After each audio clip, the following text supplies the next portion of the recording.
So let me start. I'm Rudy Ruiz. I'm with Southern Glazers. Been with them now for 16 years. Before that, I spent 27 years with Bacardi, both in the United States and abroad. Currently, I've been just focusing in on emerging brands. I would like to address the elephant in the room, which is why would Southern Glazers be interested in a small startup brand? That's a question I get all the time. And the answer is very simple. We need startup brands to continue to grow. We need emerging startup brands because our customers want new brands and new ideas and new products, both at bars as well as the retail trade. We are not good enough to pick the next Grey Goose, so I looked at every brand. When I say every brand, we probably review 20, 30 requests a month. And those requests come to us either via friends who know someone or directly by calling us or through the website. So of the 30, we probably select, say, 5 or 6 on the basis of how different they are, what's the pricing, and we haven't at that time met the people, but people to me is a number one, the ownership, it's the number one criteria of moving forward in exploring a brand. So of the 30 that we go through, we'll bring in 5.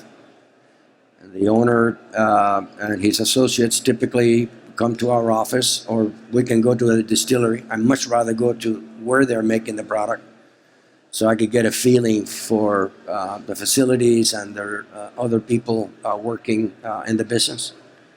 And that's how we start the process of trying to, within the competitive set, whatever the brand is, how different it is, what's the pricing, how enthusiastic is the owner, is this his first or her first experience, which is important because it's very difficult, obviously, to get a brand going in any market, but in the United States it's just as difficult. So we go through that process of going through the brand and the specifics of it. The next thing we do is to look at, see if they have a sales plan. Some of them don't. And if they don't, we try to help them develop their sales plan. I'm of the school of focus, it's important. So many times I'll go and visit a distillery and they will have 5 products. They'll have a gin, they'll have a bourbon, they'll have a rye, etc., etc. And you can't focus and try to get a brand going when there's 5 or 6 or 7 SKUs. It's very expensive and very hard to learn which of the 5 or 6 has a shot. So I try to, many times they don't like that because they're trying to build their cash flow because they might be laying down bourbon and so the next thing is produce gin so they can sell the gin to finance the inventory. But it is what it is, you know. If the bourbon is the one that I like, unfortunately I might have to tell them that we're not interested in the other 4.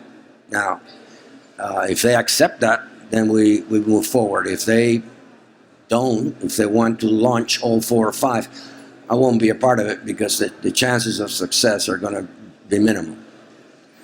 So focus. So we pick one brand and then we try to go into one market only. One of the things that Southern Glazers leverages is because of our size, we have tremendous database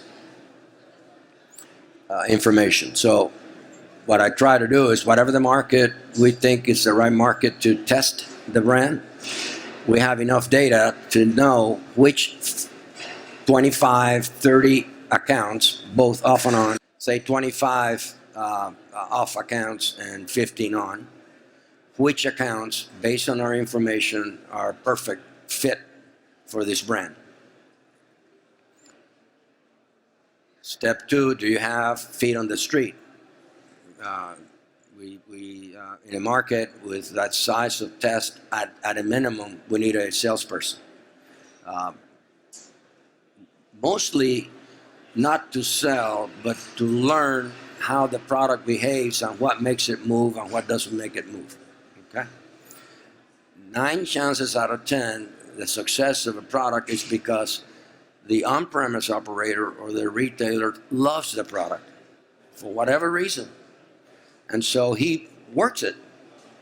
So when you have a small test and you're going, why is the brand doing so well in this 5 or 6 accounts? Typically, the retailer likes it. He's committed. He likes the product. He likes the package, the pricing, so on and so forth. Anyway, so we pick those accounts. We need at least 1 or 2 sales person on the street. Then the next step is forget about the shelf, because at that stage of the game, I'm not worried about the shelf. At that stage of the game, I want to get on the floor. The floor is expensive. And so the only way you can get on the floor, I'm talking about usually 3 cases, 6 bottles a case, so that's 18 bottles on the floor. And then we try to get at least 2 tastings in a month. I'll take 1, but ideally 2. Now the goal is those 18 bottles with 2 tastings have to be gone in 30 days. 45 days beginning to smell. Over 45 days we have a problem. And so usually, okay, so when I was referring to people on the street, that's what that salesman has to do. Every day, visit as many accounts as he can. Check the pricing, which is important. Because the pricing that was in effect last Saturday, when he goes back on the following week, there might be a post-off, there might be, so the competitive set moves relatively fast. So the pricing that you thought was good might not necessarily be attractive. So there is an action there to be made. You decide to do it or decide not to do it. So we get it on the floor. We're shooting for a 30-day turn. The next step is, say 2 months after that, 3 months, we're beginning to take some traction. And so what I track is turn per point of distribution. So I start with, let's say I did deplete it in 30 days. So I now have say half of the accounts. Very rarely that I can get that in all accounts. I'm doing 3 cases a month. And I've been doing now 3 cases a month for 2 or 3 months. So the next step is I got to go from 3 cases a month to 6 cases a month. Okay, so what do I do? Is it a function of pricing? Is it a function that I need to activate in the store better? Create some enthusiasm? I could do both wet and dry tastings. Dry tastings means someone stands next to the display and talks about the product. Maybe something on an iPad with a beautiful view of the distillery and whatever. So that is the next challenge. 6 months out, if I'm stuck with the 3, I have a problem. And so again, that's what the salesperson does. And that's what the salesperson has to report to the owner and hopefully to me. And we can sit down and discuss what will it take to get it going. So fast forward, assume that he does begin or she does begin to get turns. Then the next step is I have 50 accounts. Immediately they want to go to another market. And I'm going, no. We're going to go from 50 to 100 and follow the same pattern. And from 100 then will be all of South Florida. and so on and so forth. I tell Harry had a chart with Florida, New York, California, and Illinois. If you're in those markets, you got work there for the next 100 years. A lot of people, I would love to go to California, and I'm like, you don't know what you want. California is probably one of the most competitive, the most difficult markets. Big geography. Prices are very, very compressed. Manpower is expensive, and so on and so forth. And you need a lot because of the traffic problem. So anyway, so that's kind of like the process.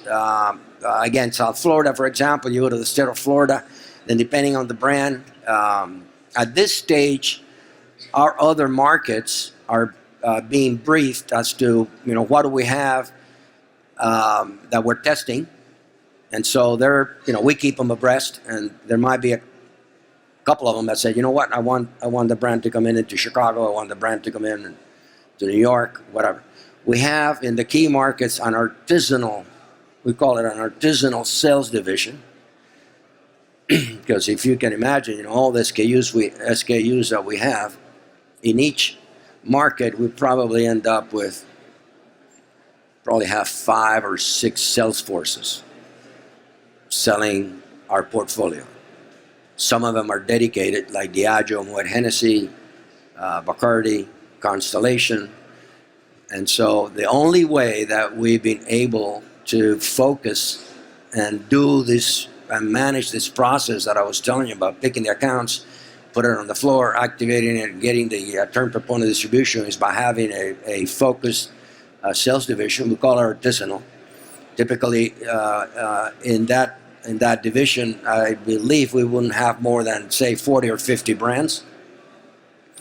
It's fully staffed, and so we have independent on, independent off, chains on and chains off.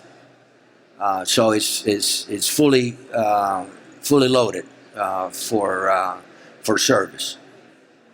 And so on a startup, that's probably where we would go in. And eventually, if you grow to a size, then the brand will then go over to we call it the main pad, the main sales force, because now the distribution could be 5,000 accounts in the state. So you need, again, more of the manpower.